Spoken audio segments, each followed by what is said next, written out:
Welcome to software engineering lecture number 12। आज हम पढ़ने जा रहे हैं सिस्टम मॉडलिंग, जो कि बड़ा ही इम्पोर्टेंट टॉपिक है। और जब हम अपना प्रोजेक्ट बनाते हैं तो प्रोजेक्ट बनाने के लिए हमें सिस्टम मॉडलिंग करना पड़ती है। इसलिए हमारे एग्ज़ाम के हवाले से भी इम्पोर्टेंट क्वेश्चन है, और अगर हम टेक्निकली देखें तो टेक्निकली भी एक बहुत ही इम्पोर्टेंट टॉपिक है। अब सिस्टम मॉडलिंग जैसे कि नाम से ही जाहिर है, थोड़ा सा आइडिया हो जाता है कि हम क्या करेंगे जब भी कोई प्रोजेक्ट बनाते हैं या जब भी कोई सिस्टम हम बनाने जा रहे होते हैं तो हम क्या करते हैं, उसके मॉडल्स बना लेते हैं।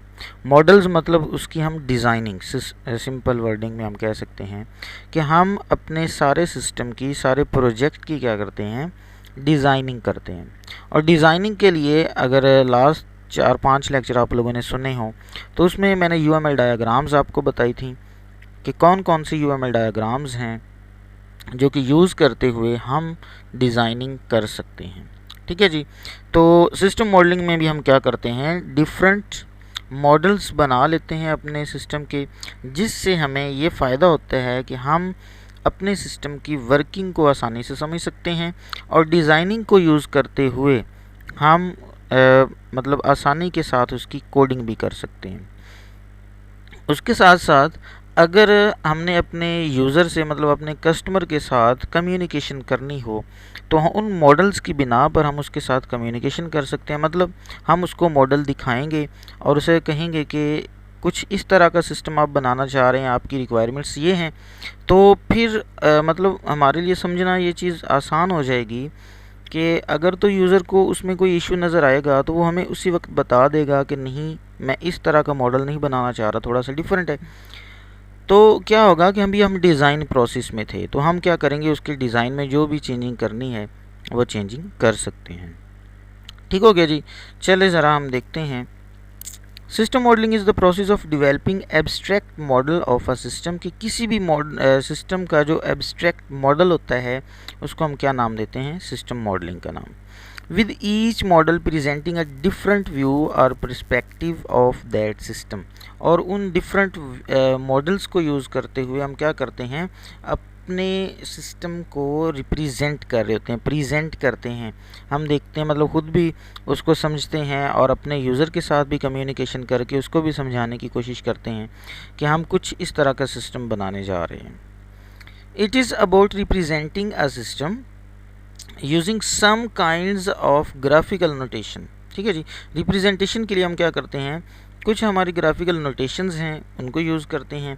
और ग्राफिकल नोटेशन के लिए एक बहुत ही अच्छी लैंग्वेज है जिसे हम UML या यूनिफाइड मॉडलिंग लैंग्वेज का नाम देते हैं। और नोटेशंस जो हम यूज़ करते हैं उन वो UML डायग्राम, मतलब UML यूनिफाइड मॉडलिंग लैंग्वेज से लेते हैं और वहाँ से वो नोटेशंस को यूज़ करते हुए हम अपने सिस्टम को डिज़ाइन कर सकते हैं। Model help the analyst to understand the functionality of the system. कि हमारा जो एनालिस्ट होता है वो एनालिस्ट जो है हमारे सिस्टम की फंक्शनैलिटीज़ को समझना उसके लिए क्या हो जाता है, आसान होता है। और वो ये जो मॉडल्स हम बनाते हैं उसके लिए काफ़ी हेल्पफुल होती हैं। वो मॉडल्स को देखकर समझ जाता है कि मैंने अपने सिस्टम में कौन कौन सी फंक्शनैलिटीज़ ऐड करनी है और इसकी वर्किंग किस तरह से होगी। They are use to communicate with customer. और इन्हीं को हम क्या कर सकते हैं, कस्टमर के साथ कम्युनिकेशन करने के लिए भी यूज़ कर सकते हैं। ठीक है जी। एन एक्सटर्नल अब हम बात करें जी हमारे मॉडल्स जो होते हैं उसकी पर्सपेक्टिव्स की। An external perspective where you model the context or environment of the system. कि हमें पता चलता है कि हमारे मॉडल का कॉन्टेक्स्ट क्या होगा और उसकी इन्वायरमेंट मतलब किस तरह का होगा। ठीक है जी। एन इंट्रैक्शन पर्सपेक्टिव ये क्या होता है, where you model the interaction between a system and its environment. कि हम अपने मॉडल के साथ क्या करते हैं, इंट्रैक्शन क्रिएट करते हैं, मतलब अपने सिस्टम के साथ। उस मॉडल में हम दिखाते हैं कि हमारे सिस्टम के साथ हमारी इंट्रैक्शन किस तरह से होगी और इन्वायरमेंट किस तरह का होगा। क्यों क्या होता है कि कुछ हमारे जो सिस्टम्स या सॉफ्टवेयर होते हैं वो कोई एक इन्वायरमेंट में, वहाँ पर तो वो बिल्कुल सही काम कर रहे होते हैं, लेकिन अगर उनका इन्वायरमेंट चेंज कर दिया जाए तो बाज़ उनकी वर्किंग जो है वो इफ़ेक्टिव हो जाती है। ठीक है, मतलब इफ़ेक्ट उस पर कुछ चीज़ें असरअंदाज होती हैं, तो हमें इन्वायरमेंट के बारे में भी पता चल सकता है इन मॉडल्स की मदद से। Or between the components of the system, और उस सिस्टम में हम कौन कौन से कंपोनेंट्स यूज़ करेंगे, कंपोनेंट्स के भी बारे में हमें आइडिया हो जाता है। A structure perspective, where you model the organization of a system or structure of the data that is processed by the system। ये क्या है कि हम अपने मॉडल को मतलब सिस्टम में अपना जो डाटा है उसको किस तरह से ऑर्गेनाइज करेंगे, और हमारा जो डाटा होगा सिस्टम में उसका स्ट्रक्चर क्या होगा। ठीक है, मतलब हमें स्ट्रक्चर के बारे में बता रहा है कि जो सिस्टम हम बनाने जा रहे हैं उसका स्ट्रक्चर क्या होगा, उसमें क्लासेस कितनी होंगी, उसमें ऑब्जेक्ट्स कितने होंगे, उसमें ठीक है जी, उसमें कौन कौन से फंक्शनैलिटीज़ ऐड करेंगे, सिक्योरिटी क्या होगी, ये सारी चीज़ें उसमें आ जाती हैं। अब बिहेवियर मतलब कि हमें सिस्टम का बिहेवियर पता चलता है कि वो सिस्टम वर्किंग किस तरह से करेगा। वो हम उसे मैसेज मतलब उसे अगर यूज़र जो है वो मैसेज कर रहा है तो वो उसका रिप्लाई किस तरह से करेगा, उसका रिस्पॉन्ड किस तरह से करेगा। ठीक है, तो ये हमें बिहेवियर के बारे में बताता है। Where you model the dynamic behaviour of the system and how it respond to the event. आगे आ रही 5 टाइप्स ऑफ यूएमएल डायग्राम। हम 5 तरह की यूएमएल डायग्राम्स देखते हैं कि वो कौन कौन सी हम यूज़ करेंगे सिस्टम मॉडलिंग में। सबसे पहले जी एक्टिविटी डायग्राम। एक्टिविटी डायग्राम हमें बताती है कि हमारा जो सिस्टम होगा उसमें कौन कौन सी एक्टिविटीज़ हम परफॉर्म करेंगे। ठीक है, मतलब कौन कौन सी एक्टिविटीज़ परफॉर्म कर रही हैं, ये हमें कहाँ से पता चलता है, हमारी एक्टिविटी डायग्राम से। Which show the activities involve in a process और in a data processing. Use cases दरअसल होते हैं इंट्रैक्शन क्रिएट करने के लिए कि हमारा जो सिस्टम है उसके साथ हमारी इंट्रैक्शन किस तरह से होगी, हम किस तरह से अपने सिस्टम के साथ कम्युनिकेशन कर सकते हैं, मतलब कैसे मैसेज सेंड कर सकते हैं, कैसे हमें रिप्लाई आएगा, ये सारी चीज़ें हमें कहाँ से पता चलती हैं, यूज़ केस से। Which show the interaction between a system and its environment. अब सीक्वेंस डायग्राम। सीक्वेंस होता है जी सीक्वेंस ऑफ मैसेजिंग, कि हम मैसेज कर रहे हैं उसका सीक्वेंस क्या होगा, मतलब हमने मैसेज किया, फिर उसका रिप्लाई आएगा, फिर हम मैसेज करेंगे, फिर उसका रिप्लाई आएगा, फिर हम मैसेज करेंगे। ये इस तरह से मतलब एक सीक्वेंस को शो कर रहा है कि हम जो भी कम्युनिकेशन कर रहे हैं, मतलब जो भी मैसेजिंग कर रहे हैं या एक्टिविटीज़ परफॉर्म कर रहे हैं, उनका सीक्वेंस क्या होगा, किस सीक्वेंस के मुताबिक हम अपने सिस्टम के साथ कम्युनिकेशन कर सकते हैं। which show interaction between actor and system and between system components, कि एक्टर सिस्टम और सिस्टम के जितने भी कंपोनेंट्स हैं उनके दरमियान जो इंट्रैक्शन है उसके सीक्वेंस को शो करता है। Class diagram. अब ये हमारी स्ट्रक्चर डायग्राम स्ट्रक्चर को शो करती है कि हमारा जो सिस्टम हम बनाने जा रहे हैं उसका स्ट्रक्चर क्या होगा, उसमें नंबर ऑफ़ क्लासेस कितनी होंगी।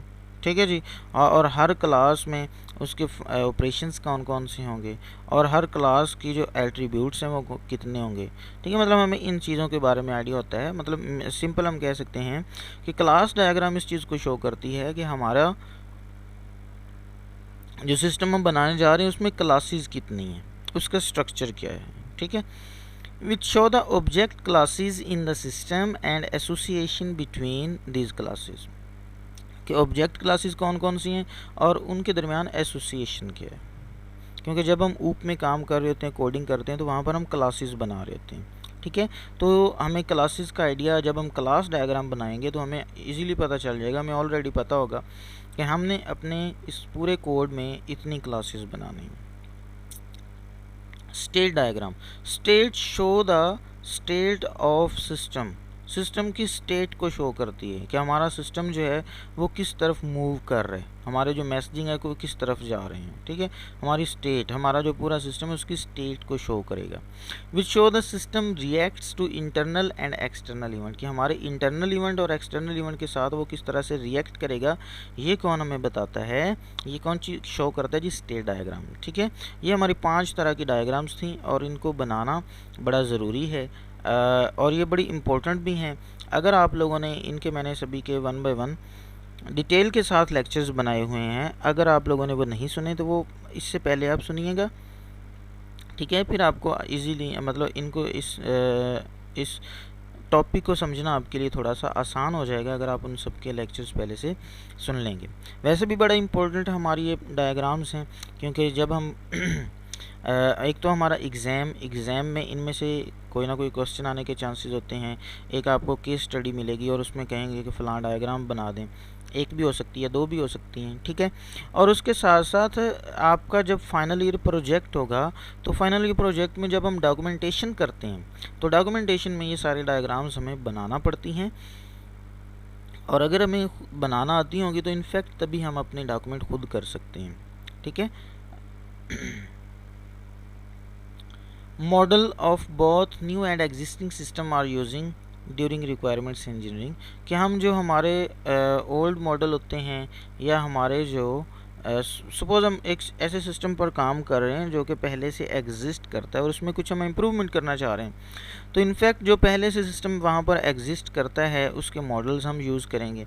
उनके मॉडल्स से हमें ये पता चल जाएगा कि हमारी नेक्स्ट किस फील्ड में हमने जाकर इम्प्रूवमेंट करनी है और कौन सी फील्ड जो है वो बेहतर चल रही है, ठीक है। ये हमें किससे पता चलेगा, हमारे जो ओल्ड वन होंगे। Model of existing system help clarify what the existing system does and can be used as a basis for discussing its strength and weakness। वही बात कि हमारा जो existing system होगा उसके जो मॉडल्स होते हैं वो ये इस चीज़ को क्लैरिफाई कर देंगे कि सिस्टम क्या कर रहा है, क्या करना चाहता है, उसकी स्ट्रेंथ कौन सी है और उसकी वीकनेस कौन सी है। इनफैक्ट हमें स्ट्रेंथ का और वीकनेस का आइडिया होगा तो तभी हम उस सिस्टम को मज़ीद बेहतर बना सकेंगे।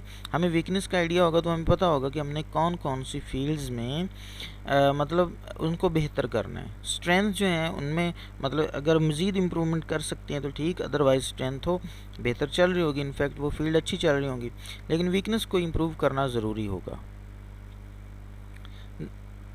These then lead to required for the new system, और ये न्यू सिस्टम के लिए रिक्वायरमेंट्स उसकी होती हैं। मतलब अगर एग्जिस्टिंग सिस्टम जो होगा वो न्यू सिस्टम के लिए क्या बन जाएगा, रिक्वायरमेंट्स बन जाएगा।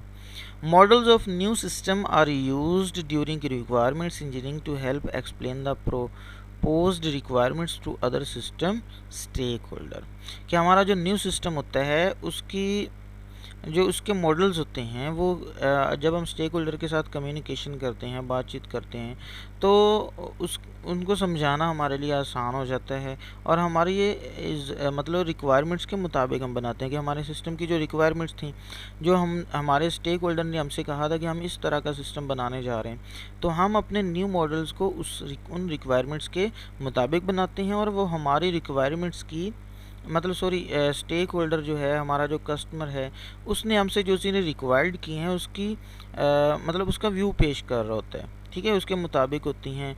वो हमें बता रहा होता है कि ये सिस्टम हम इस तरह का बनाना चाह रहे हैं। Engineers use these models to discuss design proposals and to document the system for implementation, और इंजीनियर क्या करते हैं, इन मॉडल्स को अपने डिज़ाइन प्रपोजल और डॉक्यूमेंटेशन में इम्प्लीमेंटेशन के लिए यूज़ करते हैं। एक डायग्राम है जी हमारी एक्टिविटी डायग्राम, इसमें अगर हम देखें तो सबसे पहले हमारा एक कन्फर्म डिटेंशन, हमारा यहाँ से ये स्टार्टिंग पॉइंट है, ठीक है, ये हमारा फ्लो ऑफ डाटा है और एक्टिविटीज़ ये सारी जो हैं ये एक्टिविटी को शो कर रही हैं कि ये फर्स्ट एक्टिविटी है। फर्स्ट एक्टिविटी क्या हुई कि हमने डिटेंशन किया, एक कन्फर्म डिटेंशन डिसीजन, हमने डिसीजन लिया, उसमें क्या हुआ कि हमने इन्फॉर्म पेशेंट ऑफ राइट, ये हमारा क्या है जी, हमारा यहाँ से ज़रा ऊपर से पढ़ लें एक दफ़ा। UML activity diagram mental health care patient management system, कि हेल्थ केयर जो मेंटल हॉस्पिटल है उसका मतलब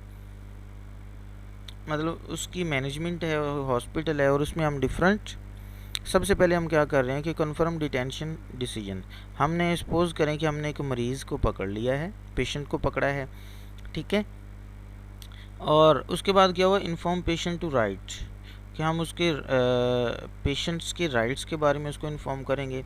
रिकॉर्ड डिटेंशन डिसीजन, हम क्या डिसीजन ले सकते हैं, यहाँ पर हमारे दो तरह के डिसीजन हैं, एक तो डेंजरस है और एक नॉट डेंजरस। अगर तो वो पेशेंट जो है वो डेंजरस सूरत हाल में है, मतलब डेंजरस है, ख़तरनाक है, तो हम क्या करेंगे, हम उसके लिए फाइंड सिक्योर प्लेस, हम उसके लिए ऐसी जगह ढूंढेंगे जो कि बड़ी सिक्योर हो। और दूसरी तरफ अगर तो सिक्योर प्लेस अवेलेबल नहीं होगी तो हम क्या करेंगे, ट्रांसफ़र टू पुलिस स्टेशन, हम पुलिस के हवाले कर देंगे। और अगर हमारे पास अवेलेबल, ठीक है, अगर हमारे पास सिक्योर प्लेस अवेलेबल होगी तो हम क्या करेंगे, ट्रांसफ़र टू सिक्योर हॉस्पिटल, और हम उसको सिक्योर हॉस्पिटल में भेज देंगे। दूसरी तरफ आएँ तो मतलब ये हमारा जो डायमंड साइन है ये डिसीजन के लिए यूज़ किया जाता है जब हमारे पास मल्टीपल डिसीजंस हों, more than one. Not dangerous, अगर वो पेशेंट जो है वो डेंजरस नहीं है तो क्या है, एडमिट टू हॉस्पिटल, उसको हॉस्पिटल में मतलब जिस हॉस्पिटल में आया है उसी हॉस्पिटल में उसको क्या कर दिया जाएगा, एडमिट कर दिया जाएगा। और उसके बाद ये हमारा फोक है जिसमें हम मल्टीपल डिसीजन में कन्वर्ट कर रहे हैं कि इस transfer to police station, transfer to secure और एडमिट टू हॉस्पिटल में इन तीनों के बाद इन तीनों में से कोई भी ऑप्शन हम यूज़ कर सकते हैं, ठीक है, इन तीनों के बाद कोई भी हम तीनों में से ऑप्शन यूज़ कर सकते हैं। ये जो बोल्ड लाइन है इन तीनों को 1 2 एंड 3 तीनों को मर्ज कर रही है, और यहाँ पर इस तरफ 1 2 3 इन तीनों को भी मर्ज कर रही है। ये बोल्ड लाइन यहाँ पर देखें तो इन दोनों को मर्ज किया और हमने एक में कन्वर्ट कर दिया, मतलब हमारे दो डिसीजन थे हमने उसको एक में कन्वर्ट किया। यहाँ पर क्या था, हमारा एक था हमने उसको दो में कन्वर्ट कर दिया। तो बोल्ड लाइन एक मतलब हमारे एक्टिविटीज़ को मल्टीपल एक्टिविटीज़ में या मल्टीपल एक्टिविटीज़ को एक एक्टिविटी में कन्वर्ट करने के लिए यूज़ की जाती है। यहाँ पर हम देखें हम क्या कर सकते हैं जी, जब हमने ये मतलब वो डेंजरस नहीं था तो एडमिट हॉस्पिटल कर दिया, या हम वो डेंजरस था तो पुलिस के हवाले कर दिया, या हमने उसको हॉस्पिटल में एडमिट कर दिया, तो इसके बाद हम क्या कर सकते हैं, इन्फॉर्म सोशल केयर, ठीक है, इन्फॉर्म नेक्स्ट टू किन या अपडेट रजिस्टर, ये तीनों एक्टिविटीज़ हम परफॉर्म कर सकते हैं। और उसके बाद फिर फॉक यूज़ किया गया और तीनों एक्टिविटीज़ को एक एक्टिविटी में कन्वर्ट कर दिया गया। अगर हम इनमें तीनों में से कोई एक भी यूज़ करते हैं तो उसके बाद क्या हो जाएगा, हमारा सिस्टम जो है वो एक्टिविटीज़ एंड हो जाएंगी, और ये हमारा जो साइन है ये एंड को जाहिर करता है, ये स्टार्टिंग पॉइंट है और ये इसका एंडिंग पॉइंट है। ठीक हो गया जी। नेक्स्ट हम देखें interaction model, types of interaction model that can be represented in the model. अब हमारे पास modelling user interaction is important as it help to identify user requirement. User interaction model किस लिए इम्पोर्टेंट है कि ये हमें यूज़र की रिक्वायरमेंट्स को आइडेंटिफाई करता है कि यूज़र हमसे क्या चाह रहा है, उसकी रिक्वायरमेंट्स कौन कौन सी हैं। Modelling system to system interaction highlights the communication problems that may arise. ठीक है जी, सिस्टम में हम क्या होता है कम्युनिकेशन प्रॉब्लम्स, अब हम स्टेक होल्डर के साथ कम्युनिकेशन कर रहे हैं या उससे कम्युनिकेशन हमारी नहीं हो रही, तो इस तरह की या कम्युनिकेशन अगर हो रही है तो उसमें मतलब हमें चीज़ें एक दूसरे को समझाने में प्रॉब्लम आ रहा है, तो इस तरह की मतलब काफ़ी प्रॉब्लम आ सकती हैं। तो उसका आसान हल ये है कि हम क्या करें, हम उसको एक मॉडल बना कर दे दें। मतलब ज़ुबानी कलामी बात अगर हम कर रहे होंगे तो समझना या समझाना मुश्किल हो जाएगा, लेकिन जब हम एक मॉडल बनाकर एक डिज़ाइन बनाकर उस अपने यूज़र के सामने रख देंगे तो फिर हमें उसको समझाना ज़्यादा आसान हो जाएगा। Modeling component interaction help us understand if a proposed system structure is likely to deliver the required system performance and dependability। हमारे कंपोनेंट इंटरेक्शन जो है ये हमारे सिस्टम के स्ट्रक्चर को उसको अंडरस्टैंड करने के लिए उसको हमने किस तरह से रिक्वायरमेंट्स मतलब उसकी परफॉर्मेंस क्या होगी या डिपेंडेबिलिटी, इन सारी चीज़ों को समझने के लिए हमारी हेल्प करता है।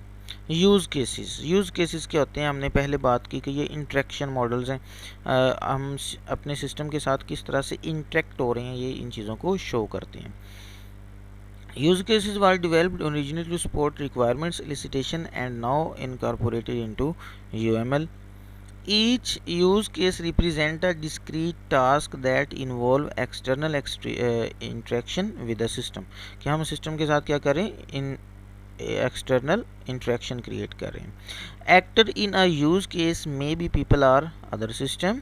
Use case can be represent using a UML use case diagram and in a more detail textual tabular format. Use case किस लिए हम रिप्रेजेंट करते हैं, मतलब represent using a UML use case diagram कि हम यूज़ केस डायग्राम इसके लिए यूज़ केसेस के लिए हम इस्तेमाल कर रहे होते हैं, या हम टेक्सचुअल या टेबुलर फॉर्मेट भी यूज़ कर सकते हैं अगर हमने कुछ साथ एक्सप्लेन करना हो तो। अब देखें, हमारे पास एक यूज़ केस डायग्राम है। सबसे पहले ये हमारे पास एक एक्टर है जिसको हम नाम दिया है मेडिकल रिसेप्शनिस्ट, ठीक है। दूसरी तरफ हमारा एक एक्टर है जिसको हमने नाम दिया है पेशेंट रिकॉर्ड सिस्टम, क्योंकि हमने बात की कि हमारा जो यूज़र है या एक्टर है, मतलब ठीक है, एक्टर जो है वो कोई यूज़र भी हो सकता है और कोई सिस्टम भी हो सकता है या सिस्टम का पार्ट भी हो सकता है। ट्रांसफ़र डेटा हम कर रहे हैं, हम मेडिकल रिसेप्शनिस्ट किसको डेटा ट्रांसफ़र कर रहे हैं, पेशेंट को, ठीक है। इस तरह सिंपली हम यूज़ केसेस को यूज़ करते हुए मैसेजिंग का या डाटा का ट्रांसफ़र कर सकते हैं। डिस्क्रिप्शन है जी, a receptionist mail transfer data from MH medical health care, ठीक है, MHC to a general patient record database that is maintained by health authority.